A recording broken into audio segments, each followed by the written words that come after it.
আমি ওকে প্রাক্তন করব, তারপরে নিশ্চিন্তে যাব। করবো, আমি পারবো।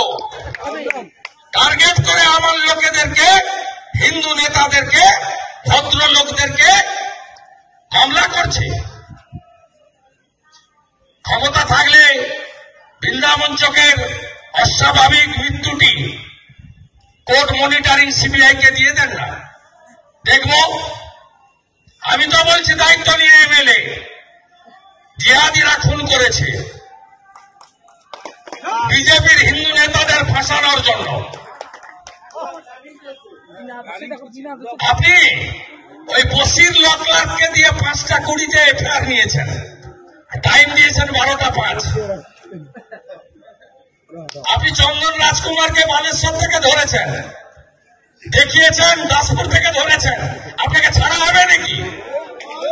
ছাড়া হবে? বালেশ্বরে চন্দনের স্ত্রী কেস করেছে, তুইনকেও নিয়ে যাব, সৌম্যদীপকেও নিয়ে যাব, রাজীব কুমারকেও ভুবনেশ্বরে নিয়ে যাব।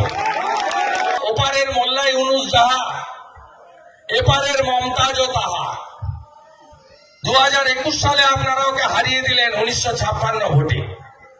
এত রাগ, পঞ্চায়েতে হেরেছে, 14টা সমবায়ের ভোট হয়েছে, 13টাতে হেরেছে। মহেশপুর সমবায় সমিতিতে হেরেছে।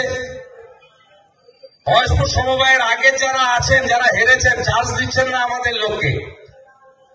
কালকের মতো যদি চার্জ না দেন, আপনাদের সঙ্গে হাইকোর্টে দেখা হবে। আমি বলে গেলাম আপনাদেরকে, আমি শুভেন্দু অধিকারী ছেড়ে দেওয়ার লোক নই। আপনি আমার দল ভাঙাবেন? জয়দেবকে নিয়ে গেছিলেন 2টা সিকিউরিটি দিয়ে, হারাতে পেরেছেন নাকি? জয়দেব নিজে হেরেছে পঞ্চায়েত সমিতি। শঙ্কর দাসকে নিয়ে গেছিলেন ভাঙিয়ে, শঙ্করের ভাই অনুপের চাকরি আমার দেওয়া। তা আপনি শঙ্করকে ভাঙিয়ে নিয়ে গেছেন, ভাবছেন যে এখানকার সব হিন্দুরা মুসলিম লীগে যোগ দেবে। তৃণমূল মানে তো মুসলিম লীগ, তাই তো? না, কি না? গোকুলনগরে একটা মুসলমান ভোট নেই। দুটো অরাজনৈতিক নাম মৃত্যু হয়েছে, মৃত্যু দুঃখজনক।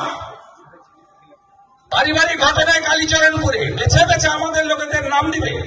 20 কিলোমিটার দূরে বাড়ি, যাদের নাম দেবেন। 25 কিলোমিটার দূরে বাড়ি, নাম দেবেন। আপনি ভাবছেন কি পুলিশ দিয়ে জব্দ করে দেবেন নাকি? এখানে পারবেন না। 700 মামলা করেছেন, আমার অফিসে পুলিশ ঢুকিয়েছেন রঙ্গনায়ক বাড়ি। হাত জোর করে কলকাতা হাইকোর্টে ক্ষমা চাইয়েছে পুলিশের।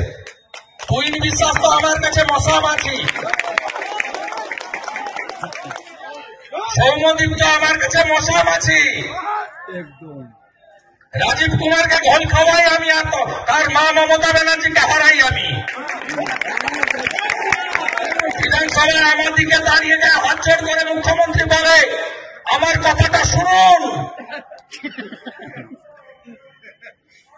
আমি সেই বিরোধী দলনেতা, সেটিং বিরোধী দলনেতা নই। আর আমাকে লোক দেখিয়ে কোনো লাভ নেই। মন্ত্রিত্ব ছেড়ে আমি হিন্দুদের বাঁচানোর জন্য এসেছি। আমাদের ভিডিও ভালো লাগলে লাইক এবং শেয়ার করুন। কমেন্ট সেকশনে গিয়ে জানান আপনাদের মতামত।